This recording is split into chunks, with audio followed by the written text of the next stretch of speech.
അവയവമാറ്റവുമായിട്ട് ബന്ധപ്പെട്ടിട്ടുള്ള വളരെ ആസൂത്രിതമായിട്ടുള്ള ഇടപെടലുകൾ അടിസ്ഥാന സൗകര്യ വികസനം ഒരുക്കൽ ആരംഭിക്കാനായിട്ട് തുടങ്ങിയത്. സംസ്ഥാനത്ത് ആർദ്ര മിഷൻ നമ്മൾ നടപ്പിലാക്കുമ്പോൾ താലൂക്ക് തല ആശുപത്രി മുതൽ ഡയാലിസിസ് സേവനങ്ങൾ ഉണ്ടാകണം എന്നുള്ളത് മാനദണ്ഡമായി കൊണ്ടുവന്നു. അതായത് സ്പെഷ്യാലിറ്റി സേവനം താലൂക്ക് തലം മുതൽ സ്പെഷ്യാലിറ്റി സേവനം ഉണ്ടാകണം എന്നുള്ളത്. ഒരു ഡയാലിസിസിന് പുറത്ത് 1500 മുതൽ 2000 രൂപ വരെയാണ് സർക്കാർ സംവിധാനങ്ങൾക്ക് പുറത്ത്. ഒരു ആഴ്ചയിൽ പരമാവധി 3 ഡയാലിസിസ് ചെയ്യുന്നവർക്ക് ചിലവ് വരുന്നത് 4500 രൂപ. ഒരു മാസമാണെങ്കിൽ 18000 രൂപ. എവിടെ നിന്ന് ഒരു മാസം ഡയാലിസിസിന് വേണ്ടി മാത്രം 18000 രൂപ കണ്ടെത്തും? അവിടെയാണ് ബഹുമാനപ്പെട്ട CM-ൻ്റെയും നമ്മുടെ സർക്കാർ ആവിഷ്കരിച്ച ആർദ്രത്തിൽ 12 ആശുപത്രികളിൽ മാത്രം ഡയാലിസിസ് ഉണ്ടായിരുന്ന ഇടത്ത് ഇന്ന് 125 ആശുപത്രികളിൽ ഡയാലിസിസ് സൗകര്യം ഒരുക്കാനായിട്ട് നമുക്ക് കഴിയും. നമ്മളിവിടെ സംസാരിക്കുമ്പോൾ 3000 ആളുകൾ സംസ്ഥാനത്തെ സർക്കാർ ആശുപത്രികളിൽ ഡയാലിസിസ് ചെയ്യുന്നുണ്ട് ഇന്നത്തെ ദിവസം. അവയവമാറ്റത്തിന് വേണ്ടിയിട്ടുള്ള അടിസ്ഥാന സൗകര്യം നമ്മുടെ മെഡിക്കൽ കോളേജുകളിലും ജില്ലാ ആശുപത്രികളിലും സാധ്യമാക്കാൻ തുടങ്ങി. എങ്ങനെയാണ് സാധ്യമായിട്ടുള്ളത്? ഇവിടെ സൂചിപ്പിച്ചു. എറണാകുളം ജനറൽ ആശുപത്രിയിൽ 9ാമത്തെ കിഡ്നി ട്രാൻസ്പ്ലാന്റേഷൻ നടക്കാനായിട്ട് പോവുകയാണ്. 8 എണ്ണം വിജയകരമായിട്ട് പൂർത്തിയായി. രാജ്യത്ത് ആദ്യമായിട്ടാണ് ഒരു ജില്ലാ ആശുപത്രിയിൽ കിഡ്നി ട്രാൻസ്പ്ലാന്റേഷൻ നടത്തുന്നത്. എറണാകുളം ജനറൽ ആശുപത്രിയിൽ ഹാർട്ട് ട്രാൻസ്പ്ലാന്റേഷൻ നമ്മൾ നടത്തുകയുണ്ടായി. എങ്ങനെയാണത് സാധ്യമായത്? കിഫ്ബിയിലൂടെ രൂപ അനുവദിച്ച് അവിടെ കെട്ടിടം നിർമ്മിച്ച് ഓപ്പറേഷൻ തിയേറ്ററുകൾ സജ്ജമാക്കി അതിനുവേണ്ട മറ്റടിസ്ഥാന സൗകര്യങ്ങൾ ഒരുക്കി കേസോട്ടോടെയൊക്കെ ലൈസൻസ് എടുത്ത് അതിനൊരുപാട് പ്രവർത്തനങ്ങൾ അതിൻ്റെ ഭാഗമായിട്ടുണ്ട്. ഏതാനും ആഴ്ചകൾക്ക് മുൻപ് തിരുവനന്തപുരം ജനറൽ ആശുപത്രിയിൽ കോർണിയയുടെ ട്രാൻസ്പ്ലാന്റേഷൻ നടക്കുകയുണ്ടായി. ഒരു ജനറൽ ആശുപത്രിയിൽ, അതും രാജ്യത്ത് ആദ്യമായിട്ടാണ്. കരൾ മാറ്റിവയ്ക്കൽ ശസ്ത്രക്രിയ നമ്മുടെ മെഡിക്കൽ കോളേജുകളിൽ ഉണ്ടായിരുന്നില്ല.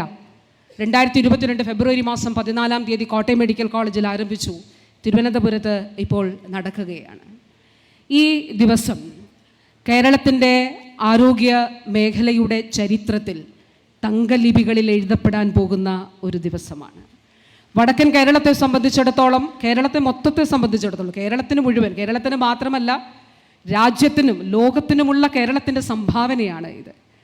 അങ്ങനെയുള്ള ഒരു പ്രധാനപ്പെട്ട ഇൻസ്റ്റിറ്റ്യൂഷൻ നമ്മുടെ കോഴിക്കോട് വരുന്നു എന്നുള്ളത് ഈ നാടിനെ സംബന്ധിച്ചിടത്തോളം, ഈ ജില്ലയെ സംബന്ധിച്ചിടത്തോളം, സമീപ ജില്ലകളെ സംബന്ധിച്ചിടത്തോളം, കേരളത്തെ മുഴുവൻ സംബന്ധിച്ചിടത്തോളം അഭിമാനകരമായിട്ടുള്ള ഒരു കാര്യമാണ്.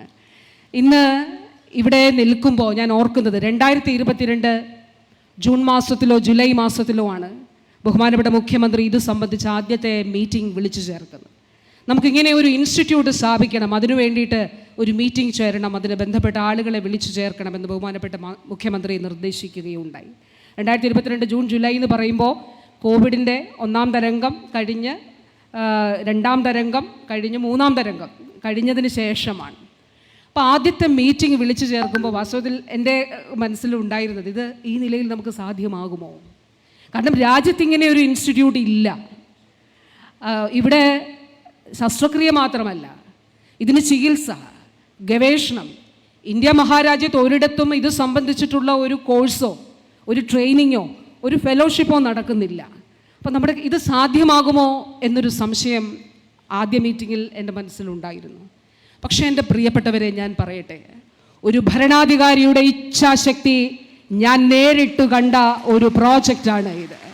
Institute of organ transplantation. ബഹുമാനപ്പെട്ട മുഖ്യമന്ത്രിയുടെ കാഴ്ചപ്പാട് വളരെ കൃത്യമായിരുന്നു.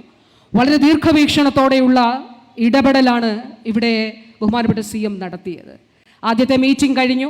അതിനുശേഷം കുറച്ച് മാസങ്ങൾക്ക് ശേഷം ഞാനിവിടെ വന്നു, ബിജു ഡോക്ടറൊക്കെ ഉൾപ്പെടെയുള്ള എല്ലാവരും ഇവിടെ വന്ന് നമ്മൾ ഇവിടെ മീറ്റിംഗ് ചേർന്നു. അങ്ങനെ ഒരുപാട് കടമ്പകൾ ഇതിൻ്റെ ഭാഗമായിട്ടുണ്ടായിരുന്നു. അസൈലം ഐഡൻറ്റിഫിക്കേഷൻ, ഇതിൻ്റെ നിയമപരമായിട്ടുള്ള കാര്യങ്ങൾ, അതിൻ്റെ ഓരോ ഘട്ടത്തിലും അചഞ്ചലനായി നിശ്ചയദാർഢ്യത്തോടെ ഇത് സാധ്യമാക്കണമെന്ന ഇച്ഛാശക്തിയോടുകൂടി ഈ പ്രോജക്റ്റിനെ, ഈ ആശയം കൊണ്ടുവരികയും ഇത് നടപ്പിലാക്കുന്നതിൽ നെടും തൂണായി നിന്ന് ഇതിന് മാർഗദർശിയായ സംസ്ഥാന മുഖ്യമന്ത്രി ശ്രീ പിണറായി വിജയനോട്, സംസ്ഥാനത്തെ ആരോഗ്യ മേഖലയ്ക്ക് വേണ്ടി അദ്ദേഹത്തിൻ്റെ നേതൃത്വത്തിലാണ് നടത്തുന്നത്. അപ്പോൾ തീർച്ചയായിട്ടും അതിൽ ഹൃദയപൂർവ്വമായിട്ടുള്ള ആദരവ് കൂടി ഞാൻ ഈ അവസരത്തിൽ അറിയിക്കുകയാണ്. ഇങ്ങനെ ഒരു ഇൻസ്റ്റിറ്റ്യൂട്ട് വരുന്നത് കൊണ്ടുള്ള ഗുണം എന്താണ് എന്നുള്ളത് നമ്മൾ കാണുകയുണ്ടായി. അതായത് ലക്ഷക്കണക്കിന് രൂപ ചെലവ് വരുന്ന, ഇപ്പോൾ നടക്കുന്ന ഇപ്പോൾ 1300 കിഡ്നി ട്രാൻസ്പ്ലാന്റേഷൻ ഒരു വർഷം കേരളത്തിൽ നടക്കുന്നുണ്ട്. പക്ഷേ സർക്കാർ മെഡിക്കൽ കോളേജുകളിലും ഇപ്പോൾ നമ്മൾ എറണാകുളം ജനറൽ ആശുപത്രിയിലും നടക്കുന്ന എണ്ണം നോക്കിയാൽ കുറവാണ്. സർക്കാർ ആശുപത്രിയിൽ നടക്കുന്നത് എങ്ങനെയാണ്? സൗജന്യമായിട്ടാണ് നടക്കുക. കാസ്പിലൂടെ, കാരുണ്യ ആരോഗ്യ സുരക്ഷാ പദ്ധതിയിലൂടെ നടക്കും. സർക്കാരിൻ്റെ ആരോഗ്യ പരിരക്ഷയിൽ നടക്കും, സൗജന്യമായി നടക്കും. 40-45 ലക്ഷവും ചെലവ് വരുന്നിടത്ത് സൗജന്യമായി സർക്കാർ മെഡിക്കൽ കോളേജിൽ സംവിധാനത്തിൽ നടക്കും. അപ്പോൾ ഏറ്റവും പ്രധാനപ്പെട്ട കാര്യം, വലിയ സാമ്പത്തിക പ്രതിസന്ധിയിൽ നിന്ന് നിസ്സഹായരായി പോകുന്ന മനുഷ്യരെ ചേർത്ത് പിടിച്ചുകൊണ്ടാണ് institute of organ transplantation Kozhikode പ്രവർത്തനം ആരംഭിക്കാനായിട്ട് പോകുന്നത്, ഈ സ്ഥാപനം ഇവിടെ വരാനായിട്ട് പോകുന്നത്. രണ്ടാമത്തെ പ്രധാനപ്പെട്ട കാര്യം, രാജ്യത്ത് ഒരിടത്തും ഇതുമായി ബന്ധപ്പെട്ടിട്ടുള്ളൊരു ട്രെയിനിങ്ങോ ഫെലോഷിപ്പോ നടക്കുന്നില്ല. നമ്മുടെ ഇൻസ്റ്റിറ്റ്യൂട്ട് ഓഫ് ഓർഗൻ ട്രാൻസ്പ്ലാന്റേഷനിൽ ഇത് ട്രെയിനിങ് ഉൾപ്പെടെയുള്ള കാര്യങ്ങൾ ഇവിടെ നടക്കും. അതുകൊണ്ട് HR മനുഷ്യവിഭവശേഷി നല്ല നിലയിൽ നമുക്ക് വർദ്ധിപ്പിക്കാനായിട്ട് സാധിച്ചു. അതുമാത്രമല്ല, അനുബന്ധമായി നമ്മുടെ സ്ഥാപനങ്ങളെല്ലാം ഇതിൻ്റെ ഭാഗമായിട്ട് വികസിക്കുകയും ഇത് ഈ അടിസ്ഥാന സൗകര്യങ്ങൾ മെച്ചപ്പെട്ട ക്വാളിറ്റി സർവീസ് നമുക്ക് കൊടുക്കാനായിട്ടും കഴിയും.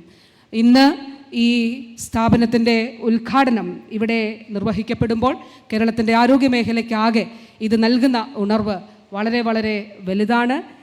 ഇതോടൊപ്പം തന്നെ ഈ കാലഘട്ടത്തിൽ കേസോട്ടോ ഉൾപ്പെടെ നിയമാനുസൃതമായ സ്ഥാപനങ്ങൾ സുതാര്യമായി ഇത് കൊണ്ടുവരുന്നതിന് ഇപ്പോൾ മൃതസഞ്ജീവിനി, മരണാനന്തര അവയവദാനം മുൻപ് ഉണ്ടായിരുന്നതിനേക്കാൾ, അതായത് വ്യവഹാരങ്ങളായിരുന്നു 2 വർഷം മുൻപ് വരെ കേസുകൾ നിലനിന്നിരുന്നു. ഇപ്പോൾ ഈ 2025 എടുത്താൽ മുൻ വർഷങ്ങളെക്കാൾ 54% വർധനവ് ഉണ്ടായിട്ടുണ്ട്. അവയവദാനത്തിൽ, മരണാനന്തര അവയവദാനത്തിലും വലിയ രീതിയിൽ അതിൽ വ്യത്യാസം ഉണ്ടായിട്ടുണ്ട് എന്നുള്ളത് സന്തോഷമുള്ള ഒരു കാര്യമാണ് എന്നുള്ളത് കൂടി പറഞ്ഞുകൊണ്ട്, ഒരു കാര്യം കൂടി ഈ സർക്കാരിൻ്റെ നയത്തിൻ്റെ അടിസ്ഥാനത്തിൽ ഒരു കാര്യം കൂടി ചെയ്യുന്നുണ്ട്. അത് ട്രാൻസ്പ്ലാന്റ് കഴിഞ്ഞ രോഗികൾക്കുള്ള മെഡിസിൻ രാജ്യത്തെ ഏറ്റവും വിലക്കുറവിൽ നൽകുകയാണ്. അതിൻ്റെ ഉദ്ഘാടനവും ഇപ്പോൾ തൊട്ടടുത്ത് നിർവഹിക്കപ്പെടും. ബഹുമാനപ്പെട്ട മുഖ്യമന്ത്രിയുടെ നിർദ്ദേശത്തിൻ്റെ അടിസ്ഥാനത്തിൽ ക്യാൻസർ മരുന്നുകൾ നമ്മൾ ഇതുപോലെ ആരംഭിച്ചിരുന്നു. 72 കാരുണ്യ ഫാർമസികൾ വഴി ബഹുമാനപ്പെട്ട മുഖ്യമന്ത്രി തന്നെയാണ് ഉദ്ഘാടനം ചെയ്തത്. 72 കാരുണ്യ ഫാർമസികളിലൂടെ രാജ്യത്തെ ഏറ്റവും കുറഞ്ഞ വിലയിൽ ക്യാൻസർ മരുന്നുകൾ നൽകുന്ന സംസ്ഥാനം കേരളമാണ്. ഇപ്പോൾ ഏറ്റവും കുറഞ്ഞ വിലയിൽ ട്രാൻസ്പ്ലാന്റ് കഴിഞ്ഞവർക്കുള്ള മെഡിസിൻസ് നൽകുന്ന സംസ്ഥാനവും കേരളം ആവുകയാണ്. വാക്കുകൾ ദീർഘിപ്പിക്കുന്നില്ല. ഇൻസ്റ്റിറ്റ്യൂട്ട് ഓഫ് ഓർഗൻ ട്രാൻസ്പ്ലാന്റേഷൻ നമ്മുടെ ഈ ഒരു സ്ഥാപനങ്ങളുടെ പട്ടികയിൽ ഏറ്റവും ഒടുവിലത്തേതാണ്. ഇനി തൊട്ടടുത്ത് ബഹുമാനപ്പെട്ട മുഖ്യമന്ത്രി ഉദ്ഘാടനം ചെയ്യാൻ പോകുന്ന രാജ്യാന്തര ആയുർവേദ ഗവേഷണ കേന്ദ്രമാണ്. ഈ നിലയിൽ തന്നെ ഇച്ഛാശക്തിയോടെ, ദീർഘവീക്ഷണത്തോടെ നടത്തിയ ഇടപെടലിൻ്റെ ഭാഗമായിട്ടാണ് ഇൻസ്റ്റിറ്റ്യൂട്ട് ഓഫ് അഡ്വാൻസ് വൈറോളജി തിരുവനന്തപുരത്ത് ഉള്ള സ്ഥാപനം രാജ്യത്തെ ഏറ്റവും മികച്ച വൈറോളജി ഇൻസ്റ്റിറ്റ്യൂട്ടായിട്ട് മാറിയിട്ടുണ്ട്. സയൻസ് ആൻഡ് ടെക്നോളജി ഡിപ്പാർട്ട്മെൻറ്റിൻ്റെ കീഴിലാണ്. 82 വൈറസിനെ നമുക്കവിടെ ഐഡൻറ്റിഫൈ ചെയ്യാനായിട്ട് കഴിയും. ഞാൻ പറഞ്ഞത്, നമ്മുടെ കൊച്ചു സംസ്ഥാനത്തിൻ്റെ 3.5 കോടി ജനങ്ങളുള്ള കേരളത്തിൻ്റെ ശാസ്ത്രമേഖലയിൽ, ഗവേഷണ രംഗത്ത്, അതോടൊപ്പം ചികിത്സാ രംഗത്ത് ഉണ്ടായിട്ടുള്ള മാറ്റങ്ങൾ, ഈ 10 വർഷങ്ങളിൽ ഉണ്ടായിട്ടുള്ള മാറ്റം ചരിത്രത്തിലെ ഏറ്റവും വലിയ മുന്നേറ്റമാണ്. അതിലുള്ള സന്തോഷവും അഭിമാനവും പങ്കുവെച്ചുകൊണ്ട് ഈ സ്ഥാപനത്തിൻ്റെ ശിലാസ്ഥാപനം നിർവഹിക്കുന്നതിന് വേണ്ടി ആദരണീയനായിട്ടുള്ള കേരളത്തിൻ്റെ മുഖ്യമന്ത്രി ശ്രീ പിണറായി വിജയനെ അദ്ദേഹത്തെ ക്ഷണിച്ചുകൊള്ളുന്നു.